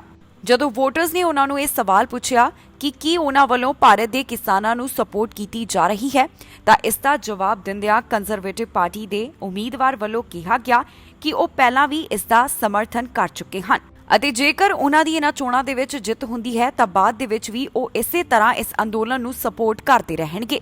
ਦੱਸਣਯੋਗ ਹੈ ਕਿ ਪਿਛਲੇ ਸਾਲ ਦਸੰਬਰ ਮਹੀਨੇ ਕੰਜ਼ਰਵੇਟਿਵ ਪਾਰਟੀ ਦੇ ਇਸ ਉਮੀਦਵਾਰ ਜਿਸ ਦਾ ਨਾਮ ਬ੍ਰੈਡ ਹੈ, ਇਹਨਾਂ ਵੱਲੋਂ ਹਾਊਸ ਆਫ ਕਾਮਨਸ ਦੇ ਵਿੱਚ ਭਾਰਤ ਦੇ ਕਿਸਾਨਾਂ ਵੱਲੋਂ ਜੋ ਸੰਘਰਸ਼ ਕੀਤਾ ਜਾ ਰਿਹਾ ਹੈ ਉਸ ਦੀ ਸਪੋਰਟ ਕਰਦਿਆਂ ਪਟੀਸ਼ਨ ਲਿਆਂਦੀ ਗਈ ਸੀ। ਇਸ ਦੌਰਾਨ ਉਹਨਾਂ ਨੇ ਕਿਹਾ ਸੀ ਕਿ ਮੈਂ ਖੁਦ ਕਿਸਾਨੀ ਪਰਿਵਾਰ ਦੇ ਨਾਲ ਸੰਬੰਧਿਤ ਹਾਂ ਤੇ ਮੇਰੇ ਹਲਕੇ ਦੇ ਵਿੱਚ ਬਹੁਤ ਸਾਰੇ ਪੰਜਾਬੀ ਪਰਿਵਾਰ ਵੀ ਰਹਿੰਦੇ ਨੇ। ਇਸ ਉਮੀਦਵਾਰ ਦਾ ਕਹਿਣਾ ਹੈ ਕਿ ਚਾਹੇ ਇਹਨਾਂ ਫੈਡਰਲ ਚੋਣਾਂ ਦੇ ਵਿੱਚ ਮਹਿੰਗੇ ਮਕਾਨ, ਨੌਕਰੀਆਂ ਅਤੇ ਕਈ ਹੋਰ ਮਸਲਿਆਂ ਦਾ ਜ਼ਿਕਰ ਕੀਤਾ ਜਾ ਰਿਹਾ ਹੈ ਪਰ ਉਹਨਾਂ ਵੱਲੋਂ ਜੋ ਕਿਸਾਨੀ ਮੁੱਦਾ ਹੈ ਉਹ ਵੀ ਚੁੱਕਿਆ ਜਾਂਦਾ ਰਹੇਗਾ। ਇਸ ਹਫਤੇ ਓਨਟਾਰੀਓ ਵੱਲੋਂ ਪ੍ਰੂਫ ਆਫ ਵੈਕਸੀਨੇਸ਼ਨ ਦੇ ਬਾਰੇ ਸਾਰੀ ਜਾਣਕਾਰੀ ਸਾਂਝੀ ਕੀਤੀ ਗਈ, ਜਿੱਥੇ ਉਹਨਾਂ ਨੇ ਦੱਸਿਆ ਕਿ ਕਿਹੜੀਆਂ ਥਾਵਾਂ ਦੇ ਉੱਪਰ ਪ੍ਰੂਫ ਆਫ ਵੈਕਸੀਨੇਸ਼ਨ ਦਿਖਾਉਣਾ ਜ਼ਰੂਰੀ ਹੋਵੇਗਾ। ਇਸ ਖਬਰ ਦੇ ਵਿੱਚ ਜਾਣਕਾਰੀ ਤੁਹਾਡੇ ਨਾਲ ਸਾਰੀ ਸਾਂਝੀ ਕਰਾਂਗੇ। ਕੈਨੇਡਾ ਦੇ ਜ਼ਿਆਦਾਤਰ ਸੂਬੇ ਕੋਵਿਡ-19 ਵੈਕਸੀਨ ਪਾਸਪੋਰਟ ਸਿਸਟਮ ਦਾ ਐਲਾਨ ਕਰ ਚੁੱਕੇ ਹਨ, ਜਿੱਥੇ ਉਹਨਾਂ ਵੱਲੋਂ ਇਹ ਵੀ ਦੱਸ ਦਿੱਤਾ ਗਿਆ ਹੈ ਕਿ ਕਿਹੜੀਆਂ ਥਾਵਾਂ ਦੇ ਉੱਪਰ ਇਸ ਪ੍ਰੂਫ ਦੀ ਜ਼ਰੂਰਤ ਪੈਣ ਵਾਲੀ ਹੈ। ਬ੍ਰਿਟਿਸ਼ ਕੋਲੰਬੀਆ ਵੱਲੋਂ ਵੀ ਜੋ ਐਲਾਨ ਕੀਤਾ ਗਿਆ ਉਸ ਦੇ ਮੁਤਾਬਕ restaurant, club, ticketed sporting events, organised affairs ਜਿਵੇਂ ਕਿ ਵਿਆਹ ਸਮਾਗਮ, ਇਹਨਾਂ तमाम ਥਾਵਾਂ ਦੇ ਉੱਪਰ ਬ੍ਰਿਟਿਸ਼ ਕੋਲੰਬੀਆ ਵਾਸੀਆਂ ਨੂੰ ਕੋਵਿਡ-19 ਵੈਕਸੀਨ ਦਾ ਪ੍ਰੂਫ ਦਿਖਾਉਣਾ ਜ਼ਰੂਰੀ ਹੋਵੇਗਾ। ਮੌਜੂਦਾ ਸਮੇਂ ਬ੍ਰਿਟਿਸ਼ ਕੋਲੰਬੀਆ ਦੇ ਵਿੱਚ ਜਿਮ, ਫਿਟਨੈਸ ਸੈਂਟਰ ਤੇ ਕਸੀਨੋ ਦੇ ਵਿੱਚ ਜਾਣ ਦੇ ਲਈ ਕੋਵਿਡ-19 ਵੈਕਸੀਨ ਦੇ ਇੱਕ ਡੋਜ਼ ਦਾ ਪ੍ਰੂਫ ਦਿਖਾਉਣਾ ਜ਼ਰੂਰੀ ਹੈ। ਅਕਤੂਬਰ 24 ਤੋਂ ਬਾਅਦ 2 ਡੋਜ਼ ਦਾ ਪ੍ਰੂਫ ਦਿਖਾਉਣਾ ਜ਼ਰੂਰੀ ਹੋ ਜਾਵੇਗਾ। ਦੱਸ ਦਈਏ ਕਿ ਕਾਰਡ ਨੂੰ ਮੋਬਾਈਲ ਫੋਨ ਦੇ ਵਿੱਚ ਡਾਊਨਲੋਡ ਵੀ ਕੀਤਾ ਜਾ ਸਕਦਾ ਹੈ ਤੇ ਇਸ ਦਾ ਪ੍ਰਿੰਟਡ ਵਰਜ਼ਨ ਵੀ ਮੌਜੂਦ ਹੈ। ਐਲਬਰਟਾ ਵੱਲੋਂ ਜੋ ਵੈਕਸੀਨ ਪਾਸਪੋਰਟ ਸਿਸਟਮ ਦਾ ਐਲਾਨ ਕੀਤਾ ਗਿਆ ਉਹ ਪ੍ਰੋਵਿੰਸ ਦੇ ਵਿੱਚ ਸਤੰਬਰ 20 ਤੋਂ ਲਾਗੂ ਹੋਣ ਜਾ ਰਿਹਾ ਹੈ, ਜਿੱਥੇ ਹੁਣ ਕਈ ਥਾਵਾਂ ਦੇ ਉੱਪਰ ਪ੍ਰੂਫ ਆਫ ਵੈਕਸੀਨੇਸ਼ਨ ਦਿਖਾਉਣਾ ਜ਼ਰੂਰੀ ਕੀਤਾ ਜਾ ਰਿਹਾ ਹੈ ਤੇ ਮੁੜ ਤੋਂ ਪ੍ਰੋਵਿੰਸ ਦੇ ਵਿੱਚ ਮਾਸਕ ਪਾਉਣਾ ਜ਼ਰੂਰੀ ਕਰ ਦਿੱਤਾ ਗਿਆ ਹੈ। ਨਾਲ ਹੀ ਐਲਾਨ ਕੀਤਾ ਗਿਆ ਕਿ 2 ਮੀਟਰ ਦੀ ਡਿਸਟੈਂਸਿੰਗ ਦਾ ਵੀ ਖਿਆਲ ਰੱਖਣਾ ਜ਼ਰੂਰੀ ਹੈ। ਸਸਕੈਚੁਆਨ ਵੱਲੋਂ ਜੋ ਇਸ ਸਿਸਟਮ ਦਾ ਐਲਾਨ ਕੀਤਾ ਗਿਆ ਉਹ ਸੂਬੇ ਦੇ ਵਿੱਚ ਅਕਤੂਬਰ 1 ਤੋਂ ਲਾਗੂ ਹੋਣ ਜਾ ਰਿਹਾ ਹੈ। Night club, bar, casino, movie theatre, museum, indoor dining ਅਤੇ ਸਪੋਰਟਿੰਗ ਇਵੈਂਟਸ ਦੇ ਵਿੱਚ ਵੈਕਸੀਨੇਸ਼ਨ ਦਾ ਪ੍ਰੂਫ ਮੰਗਿਆ ਜਾਵੇਗਾ। ਇਸ ਪ੍ਰੋਵਿੰਸ ਦੇ ਵਿੱਚ ਰੀਟੇਲ ਅਤੇ ਗਰੋਸਰੀ ਸਟੋਰਸ ਤੇ ਨਾਲ ਹੀ ਧਾਰਮਿਕ ਥਾਵਾਂ ਦੇ ਉੱਪਰ ਅਜਿਹਾ ਨਹੀਂ ਹੋਵੇਗਾ, ਜਾਣੀ ਕਿ ਇੱਥੇ ਵੈਕਸੀਨ ਦਾ ਪ੍ਰੂਫ ਨਹੀਂ ਮੰਗਿਆ ਜਾਵੇਗਾ। ਸੂਬੇ ਦੇ ਵਿੱਚ ਜਿਨ੍ਹਾਂ ਵੱਲੋਂ ਕੋਵਿਡ-19 ਵੈਕਸੀਨ ਹਾਸਲ ਨਹੀਂ ਕੀਤੀ ਗਈ ਉਹਨਾਂ ਦੇ ਲਈ ਜ਼ਰੂਰੀ ਹੋਵੇਗਾ ਕਿ ਉਹ ਕੋਵਿਡ-19 ਟੈਸਟ ਨੈਗੇਟਿਵ ਰਿਪੋਰਟ ਦਿਖਾਉਣ। ਮੈਨੀਟੋਬਾ ਵੱਲੋਂ ਵੈਕਸੀਨ ਕਾਰਡ ਲਾਂਚ ਕੀਤਾ ਗਿਆ ਹੈ। ਇਸ ਨੂੰ ਡਿਜੀਟਲ ਅਤੇ ਫਿਜ਼ੀਕਲ 2 ਤਰੀਕੇ ਦੇ ਨਾਲ ਲਾਂਚ ਕੀਤਾ ਗਿਆ। ਪ੍ਰੋਵਿੰਸ ਦੇ ਵਿੱਚ ਇਹ vaccine card event, concert, indoor theatre, cinema, restaurant, night clubs, gym ਅਤੇ ਕਸੀਨੋਸ ਦੇ ਵਿੱਚ ਲਾਗੂ ਕੀਤਾ ਗਿਆ। ਓਨਟਾਰੀਓ ਦੇ ਵਿੱਚ ਸਤੰਬਰ 22 ਤੋਂ ਇਸ ਵੈਕਸੀਨੇਸ਼ਨ ਪਾਸਪੋਰਟ ਸਿਸਟਮ ਦੀ ਸ਼ੁਰੂਆਤ ਕੀਤੀ ਜਾ ਰਹੀ ਹੈ, ਜਿੱਥੇ restaurant, bar, night club, meeting, event spaces, gym, theatre ਇਹਨਾਂ तमाम ਥਾਵਾਂ ਦੇ ਉੱਪਰ ਵੈਕਸੀਨ ਰਿਸਿਪਟ ਜਾਂ ਫਿਰ ਗਵਰਨਮੈਂਟ ਇਸ਼ੂਡ ਫੋਟੋ ਆਈਡੀ ਦਿਖਾਉਣੀ ਜ਼ਰੂਰੀ ਹੋਵੇਗੀ। ਇਸ ਤੋਂ ਬਾਅਦ ਅਕਤੂਬਰ 22 ਤੋਂ ਓਨਟਾਰੀਓ ਵਾਸੀਆਂ ਨੂੰ QR ਕੋਡ ਮਿਲ ਜਾਵੇਗਾ, ਜਿਸ ਨੂੰ ਉਹ ਪ੍ਰੂਫ ਆਫ ਵੈਕਸੀਨੇਸ਼ਨ ਦੇ ਤੌਰ ਦੇ ਉੱਪਰ ਵਰਤਣਗੇ। ਕਿਬੇਕ ਦੇ ਵਿੱਚ ਵੈਕਸੀਨੇਸ਼ਨ ਪਾਸਪੋਰਟ ਸਿਸਟਮ ਸਤੰਬਰ 1 ਤੋਂ ਲਾਗੂ ਹੋ ਚੁੱਕਿਆ ਹੈ, ਜਿੱਥੇ bar, restaurant, dining room, gym, festival, sports venue, cinemas ਅਤੇ ਹੋਰ ਵੱਡੇ ਪੱਧਰ ਦੇ ਉੱਪਰ ਕਰਵਾਏ ਜਾਣ ਵਾਲੀ ਇਵੈਂਟਸ ਦੇ ਉੱਪਰ ਕੋਵਿਡ-19 ਵੈਕਸੀਨ ਦਾ ਪ੍ਰੂਫ ਮੰਗਿਆ ਜਾਂਦਾ ਹੈ। ਨਿਊ ਬਰਨਸਵਿਕ ਵੱਲੋਂ ਵੈਕਸੀਨੇਸ਼ਨ ਪਾਸਪੋਰਟ ਸਿਸਟਮ ਸੰਬੰਧੀ ਫਿਲਹਾਲ ਕੋਈ ਵੀ ਐਲਾਨ ਨਹੀਂ ਕੀਤਾ ਗਿਆ। ਨੋਵਾ ਸਕੋਸ਼ੀਆ ਦੇ ਵਿੱਚ ਵੈਕਸੀਨ ਦਾ ਪ੍ਰੂਫ ਅਕਤੂਬਰ 4 ਤੋਂ ਮੰਗਿਆ ਜਾਵੇਗਾ, ਜਿੱਥੇ restaurant, gym, cinema, theatre, concert hall, sporting events ਦੇ ਵਿੱਚ ਹੁਣ ਪ੍ਰੂਫ ਆਫ ਵੈਕਸੀਨੇਸ਼ਨ ਦੇਣਾ ਜ਼ਰੂਰੀ ਹੋਵੇਗਾ। ਕੈਨੇਡਾ ਵੱਲੋਂ ਅਮਰੀਕਨਸ ਦੇ ਲਈ ਬਾਰਡਰ ਖੋਲ੍ਹ ਦਿੱਤਾ ਗਿਆ, ਪਰ ਅਮਰੀਕਾ ਵੱਲੋਂ ਕੈਨੇਡਾ ਵਾਸੀਆਂ ਦੇ ਲਈ ਫਿਲਹਾਲ ਅਜਿਹਾ ਨਹੀਂ ਕੀਤਾ ਗਿਆ। ਅਮਰੀਕਾ ਦੇ ਸੈਨੇਟਰਸ ਦੇ ਵੱਲੋਂ ਮੰਗ ਕੀਤੀ ਗਈ ਹੈ ਕਿ ਬਾਈਡਨ ਪ੍ਰਸ਼ਾਸਨ ਹੁਣ ਕੈਨੇਡਾ ਦੇ ਵਾਸਤੇ ਵੀ ਬਾਰਡਰ ਨੂੰ ਖੋਲੇ। ਉਹਨਾਂ ਦਾ ਕਹਿਣਾ ਹੈ ਕਿ ਮਾਰਚ 2020 ਤੋਂ ਹੀ ਇਹ ਬਾਰਡਰ ਬੰਦ ਪਿਆ ਹੈ, ਜਿਸ ਦਾ ਅਸਰ ਜਿਹੜਾ ਹੈ ਉਹ ਆਰਥਿਕਤਾ ਦੇ ਉੱਪਰ ਵੀ ਪੈ ਰਿਹਾ ਹੈ। US ਸੈਨੇਟਰਸ ਰਾਸ਼ਟਰਪਤੀ ਜੋ ਬਾਈਡਨ ਤੋਂ ਮੰਗ ਕਰ ਰਹੇ ਨੇ ਕਿ ਬਾਰਡਰ ਦੇ ਉੱਪਰ ਜੋ ਕੈਨੇਡਾ ਦੇ ਨਾਲ ਪਾਬੰਦੀਆਂ ਲਗਾਈਆਂ ਗਈਆਂ ਹਨ ਉਹਨਾਂ ਨੂੰ ਖਤਮ ਕੀਤਾ ਜਾਵੇ। ਜੀ ਹਾਂ, ਅਮਰੀਕਾ ਦੇ ਰਾਸ਼ਟਰਪਤੀ ਜੋ ਬਾਈਡਨ ਦੇ ਕੋਲੋਂ 4 US ਸੈਨੇਟਰਸ ਨੇ ਮੰਗ ਕੀਤੀ ਹੈ ਕਿ ਕੈਨੇਡਾ ਦੇ ਨਾਲ ਜੋ ਉਹਨਾਂ ਵੱਲੋਂ ਬਾਰਡਰ ਸੰਬੰਧੀ ਪਾਬੰਦੀਆਂ ਲਗਾਈਆਂ ਗਈਆਂ ਉਹਨਾਂ ਨੂੰ ਹਟਾਇਆ ਜਾਵੇ। ਉਹਨਾਂ ਦਾ ਕਹਿਣਾ ਹੈ ਕਿ ਇਹ ਬਾਰਡਰ ਮਾਰਚ 2020 ਤੋਂ ਬੰਦ ਪਿਆ ਹੈ ਤੇ ਹੁਣ ਇਸ ਨੂੰ ਖੋਲ੍ਹ ਦਿੱਤਾ ਜਾਣਾ ਚਾਹੀਦਾ ਹੈ। ਇਨ੍ਹਾਂ ਸੈਨੇਟਰਸ ਨੇ ਕਿਹਾ ਹੈ ਕਿ ਫੁੱਲੀ ਵੈਕਸੀਨੇਟਡ ਕੈਨੇਡੀਅਨਸ ਨੂੰ ਅਕਤੂਬਰ ਮਹੀਨੇ ਤੋਂ ਪਹਿਲਾਂ ਇਸ ਬਾਰਡਰ ਰਾਹੀਂ ਦਾਖਲੇ ਦੀ ਇਜਾਜ਼ਤ ਦਿੱਤੀ ਜਾਵੇ। ਜੋ ਪੱਤਰ ਇਨ੍ਹਾਂ ਸੈਨੇਟਰਸ ਦੇ ਵੱਲੋਂ ਲਿਖਿਆ ਗਿਆ ਉਸ ਦੇ ਵਿੱਚ ਉਹਨਾਂ ਨੇ ਜ਼ਿਕਰ ਕੀਤਾ ਹੈ ਕਿ ਬਾਰਡਰ ਲੰਬੇ ਸਮੇਂ ਤੋਂ ਬੰਦ ਰੱਖਣ ਦੇ ਨਾਲ ਕਿਹੜੀਆਂ ਚੀਜ਼ਾਂ ਦੇ ਉੱਪਰ ਪ੍ਰਭਾਵ ਪਿਆ ਹੈ। ਸੈਨੇਟਰਸ ਦੇ ਵੱਲੋਂ ਇਹ ਵੀ ਜ਼ਿਕਰ ਕੀਤਾ ਗਿਆ ਹੈ ਕਿ ਕੈਨੇਡਾ ਵਾਸੀਆਂ ਨੂੰ ਅਮਰੀਕਾ ਦੇ ਵਿੱਚ ਹਵਾਈ ਯਾਤਰਾ ਕਰਕੇ ਆਉਣ ਦੀ ਇਜਾਜ਼ਤ ਦਿੱਤੀ ਜਾ ਰਹੀ ਹੈ, ਪਰ ਬਾਰਡਰ ਸੰਬੰਧੀ ਅਜੇ ਤੱਕ ਪਾਬੰਦੀਆਂ ਨੂੰ ਨਹੀਂ ਹਟਾਇਆ ਜਾ ਰਿਹਾ। ਜਾਣਕਾਰੀ ਦੇ ਲਈ ਦੱਸ ਦਈਏ ਕਿ ਅਮਰੀਕਾ ਵੱਲੋਂ ਕੈਨੇਡਾ ਦੇ ਨਾਲ ਮਾਰਚ 2020 ਤੋਂ ਹੀ ਬਾਰਡਰ ਬੰਦ ਰੱਖਿਆ ਹੋਇਆ ਹੈ। ਸਿਰਫ ਅਸੈਂਸ਼ੀਅਲ ਟਰੈਵਲ ਨੂੰ ਹੀ ਇਜਾਜ਼ਤ ਦਿੱਤੀ ਜਾ ਰਹੀ ਹੈ। ਹਾਲ ਹੀ ਦੇ ਵਿੱਚ ਜੋ ਯੂਐਸ ਆਫੀਸ਼ੀਅਲਸ ਦੇ ਵੱਲੋਂ ਅਨਾਉਂਸਮੈਂਟ ਕੀਤੀ ਗਈ ਉਸ ਦੇ ਮੁਤਾਬਕ ਕੈਨੇਡਾ ਦੇ ਲਈ ਅਮਰੀਕਾ ਵੱਲੋਂ ਸਤੰਬਰ 21 ਤੱਕ ਬਾਰਡਰ ਬੰਦ ਰੱਖਿਆ ਜਾਵੇਗਾ, ਪਰ ਇਸ ਦੇ ਉਲਟ ਅਗਸਤ ਮਹੀਨੇ ਦੇ ਵਿੱਚ ਕੈਨੇਡਾ ਵੱਲੋਂ ਫੁੱਲੀ ਵੈਕਸੀਨੇਟਡ ਅਮਰੀਕਨਸ ਨੂੰ ਦਾਖਲੇ ਦੀ ਇਜਾਜ਼ਤ ਦਿੱਤੀ ਗਈ, ਜਿਸ ਦਾ ਮਤਲਬ ਹੈ ਕਿ ਅਗਸਤ ਮਹੀਨੇ ਤੋਂ ਹੀ ਜਿਹੜੇ ਫੁੱਲੀ ਵੈਕਸੀਨੇਟਡ ਅਮਰੀਕਨਸ ਨੇ ਉਹ ਕੈਨੇਡਾ ਦੇ ਵਿੱਚ ਨਾਨ ਐਸੈਂਸ਼ੀਅਲ ਟਰੈਵਲ ਵੀ ਕਰ ਸਕਦੇ ਹਨ।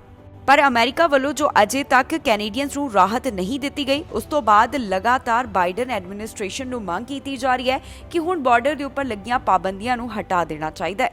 ਮਾਮਲਾ ਮਿਸੀਸਾਗਾ ਤੋਂ ਸਾਹਮਣੇ ਆਇਆ, ਜਿੱਥੇ ਗੋਲੀਬਾਰੀ ਹੋਈ ਤੇ ਪੁਲਿਸ ਵੱਲੋਂ ਇਸ ਬਾਰੇ ਜਾਣਕਾਰੀ ਦਿੱਤੀ ਗਈ ਹੈ। ਪੁਲਿਸ ਦਾ ਕਹਿਣਾ ਹੈ ਕਿ ਇਸ ਸੰਬੰਧੀ ਪੰਜਾਬੀ ਨੌਜਵਾਨ ਨੂੰ ਗ੍ਰਿਫਤਾਰ ਕੀਤਾ ਗਿਆ, ਜਿਸ ਦਾ ਨਾਮ ਵੀ ਉਹਨਾਂ ਨੇ ਜਨਤਕ ਕੀਤਾ ਹੈ। ਪੁਲਿਸ ਵੱਲੋਂ ਇਸ ਮਾਮਲੇ ਦੀ ਪੜਤਾਲ ਕੀਤੀ ਜਾ ਰਹੀ ਹੈ। ਬਾਕੀ ਉਹਨਾਂ ਨੇ ਕੀ ਜਾਣਕਾਰੀ ਦਿੱਤੀ ਦੱਸਾਂਗੇ ਇਸ ਖਬਰ ਦੇ ਵਿੱਚ। ਮਿਸੀਸਾਗਾ ਦੇ ਮਾਲਟਨ ਤੋਂ ਟ੍ਰਿਪਲ ਸ਼ੂਟਿੰਗ ਦਾ ਮਾਮਲਾ ਸਾਹਮਣੇ ਆਇਆ। ਇਸ ਦੇ ਵਿੱਚ ਇੱਕ ਵਿਅਕਤੀ ਦੀ ਮੌਤ ਹੋ ਗਈ। ਇਸ ਮਾਮਲੇ ਸੰਬੰਧੀ ਪੁਲਿਸ ਵੱਲੋਂ ਇੱਕ ਪੰਜਾਬੀ ਨੌਜਵਾਨ ਨੂੰ ਗ੍ਰਿਫਤਾਰ ਕੀਤਾ ਗਿਆ ਜੋ ਮਿਸੀਸਾਗਾ ਦੇ ਨਾਲ ਸੰਬੰਧਿਤ ਹੈ। ਪੁਲਿਸ ਵੱਲੋਂ ਗ੍ਰਿਫਤਾਰ ਕੀਤੇ ਹੋਏ ਪੰਜਾਬੀ ਦਾ ਨਾਮ ਜਸਤਰਨ ਸੰਧੂ ਦੱਸਿਆ ਗਿਆ, ਜਿਸ ਦੇ ਉੱਪਰ ਫਰਸਟ ਡਿਗਰੀ ਮਰਡਰ ਚਾਰਜ ਲਗਾਏ ਗਏ। ਮਾਲਟਨ ਦੇ ਵਿੱਚ ਗੋਲੀਬਾਰੀ ਹੋਈ ਹੈ। ਇਸ ਦੌਰਾਨ ਇੱਕ ਜਾਣੇ ਦੀ ਮੌਤ ਹੋ ਗਈ ਅਤੇ 3 ਜਾਣੇ ਜ਼ਖਮੀ ਦੱਸੇ ਜਾ ਰਹੇ ਨੇ। ਪੁਲਿਸ ਵੱਲੋਂ ਜਾਣਕਾਰੀ ਸਾਂਝੀ ਕੀਤੀ ਗਈ ਹੈ, ਜਿੱਥੇ ਉਹਨਾਂ ਨੇ ਦੱਸਿਆ ਕਿ ਮਿਸੀਸਾਗਾ ਦੇ ਮਾਲਟਨ ਏਰੀਆ ਦੇ ਵਿੱਚ ਗੋਲੀਬਾਰੀ ਹੋਈ। ਇਸ ਦੌਰਾਨ ਇੱਕ ਦੀ ਮੌਤ ਹੋ ਗਈ ਅਤੇ 3 ਜਾਣੇ ਜ਼ਖਮੀ ਹਨ। ਪੁਲਿਸ ਨੇ ਦੱਸਿਆ ਹੈ ਕਿ ਉਹਨਾਂ ਨੂੰ 8 ਵਜੇ ਦੇ ਕਰੀਬ 에ਅਰਪੋਰਟ ਅਤੇ ਡੈਰੀ ਰੋਡਸ ਦੇ ਨੇੜੇ ਹਲ ਸਟਰੀਟ ਦੇ ਉੱਪਰ ਬੁਲਾਇਆ ਗਿਆ, ਜਿੱਥੇ ਉਹਨਾਂ ਨੂੰ ਗੋਲੀਆਂ ਚੱਲਣ ਦੇ ਬਾਰੇ ਜਾਣਕਾਰੀ ਸਾਂਝੀ ਕੀਤੀ ਗਈ। ਜਦੋਂ ਆਫੀਸਰਸ ਘਟਨਾ ਵਾਲੀ ਥਾਂ ਦੇ ਉੱਪਰ ਪਹੁੰਚੇ ਤਾਂ ਉਹਨਾਂ ਨੇ ਦੇਖਿਆ ਕਿ 2 ਪੀੜਤਾਂ ਨੂੰ ਗੋਲੀਆਂ ਲੱਗੀਆਂ ਹੋਈਆਂ ਸਨ ਅਤੇ ਇੱਕ ਜਾਣਾ ਗੰਭੀਰ ਹਾਲਤ ਦੇ ਵਿੱਚ ਪਾਇਆ ਗਿਆ। ਪੀੜਤਾਂ ਦੇ ਵਿੱਚੋਂ 2 ਜਾਣਿਆਂ ਨੂੰ ਟਰਾਮਾ ਸੈਂਟਰ ਦੇ ਵਿੱਚ ਲੈ ਕੇ ਜਾਇਆ ਗਿਆ ਅਤੇ ਇੱਕ ਨੂੰ ਹਸਪਤਾਲ ਦੇ ਵਿੱਚ ਭਰਤੀ ਕਰਵਾਇਆ ਗਿਆ। ਇਸ ਤੋਂ ਬਾਅਦ ਪੁਲਿਸ ਵੱਲੋਂ ਜਾਣਕਾਰੀ ਸਾਂਝੀ ਕੀਤੀ ਗਈ ਕਿ 21 ਸਾਲਾ ਨੌਜਵਾਨ ਜੋ ਕਿ ਬ੍ਰੈਂਪਟਨ ਦਾ ਰਹਿਣ ਵਾਲਾ ਹੈ, ਉਸ ਦੀ ਹਸਪਤਾਲ ਦੇ ਵਿੱਚ ਮੌਤ ਹੋ ਗਈ। ਫਿਲਹਾਲ ਪੁਲਿਸ ਵੱਲੋਂ ਇਸ ਪੀੜਤ ਦਾ ਨਾਮ ਜਨਤਕ ਨਹੀਂ ਕੀਤਾ ਗਿਆ। ਪੁਲਿਸ ਵੱਲੋਂ ਜੋ ਹੁਣ ਤੱਕ ਜਾਣਕਾਰੀ ਸਾਂਝੀ ਕੀਤੀ ਗਈ ਹੈ ਉਸ ਦੇ ਮੁਤਾਬਕ 18 ਤੋਂ 20 ਸਾਲ ਦੇ ਨੌਜਵਾਨਾਂ ਦੀ ਆਪਸ ਦੇ ਵਿੱਚ ਲੜਾਈ ਹੋ ਗਈ। ਇਹਨਾਂ ਵਿੱਚੋਂ ਇੱਕ ਨੇ ਹਥਿਆਰ ਕੱਢ ਲਿਆ ਅਤੇ ਗੋਲੀਆਂ ਚਲਾਉਣੀਆਂ ਸ਼ੁਰੂ ਕਰ ਦਿੱਤੀਆਂ।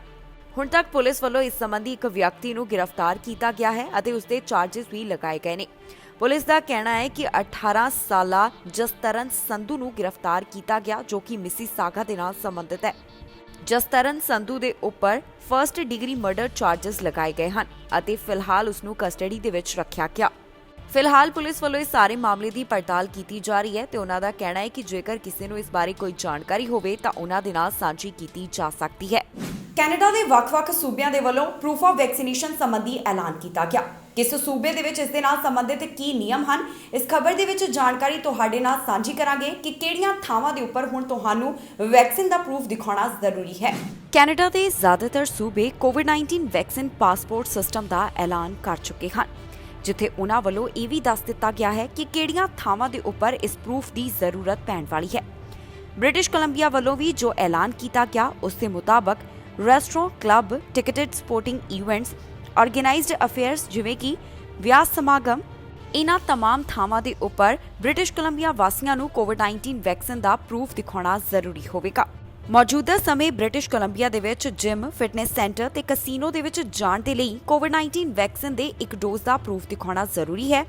ਅਕਤੂਬਰ 24 ਤੋਂ ਬਾਅਦ 2 ਡੋਜ਼ ਦਾ ਪ੍ਰੂਫ ਦਿਖਾਉਣਾ ਜ਼ਰੂਰੀ ਹੋ ਜਾਵੇਗਾ।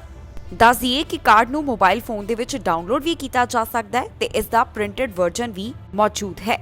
ਐਲਬਰਟਾ ਵੱਲੋਂ ਜੋ ਵੈਕਸੀਨ ਪਾਸਪੋਰਟ ਸਿਸਟਮ ਦਾ ਐਲਾਨ ਕੀਤਾ ਗਿਆ ਉਹ ਪ੍ਰੋਵਿੰਸ ਦੇ ਵਿੱਚ ਸਤੰਬਰ 20 ਤੋਂ ਲਾਗੂ ਹੋਣ ਜਾ ਰਿਹਾ ਹੈ, ਜਿੱਥੇ ਹੁਣ ਕਈ ਥਾਵਾਂ ਦੇ ਉੱਪਰ ਪ੍ਰੂਫ ਆਫ ਵੈਕਸੀਨੇਸ਼ਨ ਦਿਖਾਉਣਾ ਜ਼ਰੂਰੀ ਕੀਤਾ ਜਾ ਰਿਹਾ ਹੈ ਤੇ ਮੁੜ ਤੋਂ ਪ੍ਰੋਵਿੰਸ ਦੇ ਵਿੱਚ ਮਾਸਕ ਪਾਉਣਾ ਜ਼ਰੂਰੀ ਕਰ ਦਿੱਤਾ ਗਿਆ ਹੈ। ਨਾਲ ਹੀ ਐਲਾਨ ਕੀਤਾ ਗਿਆ ਕਿ 2 ਮੀਟਰ ਦੀ ਡਿਸਟੈਂਸਿੰਗ ਦਾ ਵੀ ਖਿਆਲ ਰੱਖਣਾ ਜ਼ਰੂਰੀ ਹੈ। ਸਸਕੈਚੁਆਨ ਵੱਲੋਂ ਜੋ ਇਸ ਸਿਸਟਮ ਦਾ ਐਲਾਨ ਕੀਤਾ ਗਿਆ ਉਹ ਸੂਬੇ ਦੇ ਵਿੱਚ ਅਕਤੂਬਰ 1 ਤੋਂ ਲਾਗੂ ਹੋਣ ਜਾ ਰਿਹਾ ਹੈ। Night club, bar, casino, movie theatre, museum, indoor dining ਅਤੇ ਸਪੋਰਟਿੰਗ ਇਵੈਂਟਸ ਦੇ ਵਿੱਚ ਵੈਕਸੀਨੇਸ਼ਨ ਦਾ ਪ੍ਰੂਫ ਮੰਗਿਆ ਜਾਵੇਗਾ। ਇਸ ਪ੍ਰੋਵਿੰਸ ਦੇ ਵਿੱਚ ਰੀਟੇਲ ਅਤੇ ਗਰੋਸਰੀ ਸਟੋਰਸ ਤੇ ਨਾਲ ਹੀ ਧਾਰਮਿਕ ਥਾਵਾਂ ਦੇ ਉੱਪਰ ਅਜਿਹਾ ਨਹੀਂ ਹੋਵੇਗਾ, ਜਾਣੀ ਕਿ ਇੱਥੇ ਵੈਕਸੀਨ ਦਾ ਪ੍ਰੂਫ ਨਹੀਂ ਮੰਗਿਆ ਜਾਵੇਗਾ। ਸੂਬੇ ਦੇ ਵਿੱਚ ਜਿਨ੍ਹਾਂ ਵੱਲੋਂ ਕੋਵਿਡ-19 ਵੈਕਸੀਨ ਹਾਸਲ ਨਹੀਂ ਕੀਤੀ ਗਈ ਉਹਨਾਂ ਦੇ ਲਈ ਜ਼ਰੂਰੀ ਹੋਵੇਗਾ ਕਿ ਉਹ ਕੋਵਿਡ-19 ਟੈਸਟ ਨੈਗੇਟਿਵ ਰਿਪੋਰਟ ਦਿਖਾਉਣ। ਮੈਨੀਟੋਬਾ ਵੱਲੋਂ ਵੈਕਸੀਨ ਕਾਰਡ ਲਾਂਚ ਕੀਤਾ ਗਿਆ ਹੈ। ਇਸ ਨੂੰ ਡਿਜੀਟਲ ਅਤੇ ਫਿਜ਼ੀਕਲ ਦੋ ਤਰੀਕੇ ਦੇ ਨਾਲ ਲਾਂਚ ਕੀਤਾ ਗਿਆ। ਪ੍ਰੋਵਿੰਸ ਦੇ ਵਿੱਚ ਇਹ vaccine card event, concert, indoor theatre, cinema, restaurant, night clubs, gym ਅਤੇ ਕਸੀਨੋਸ ਦੇ ਵਿੱਚ ਲਾਗੂ ਕੀਤਾ ਗਿਆ।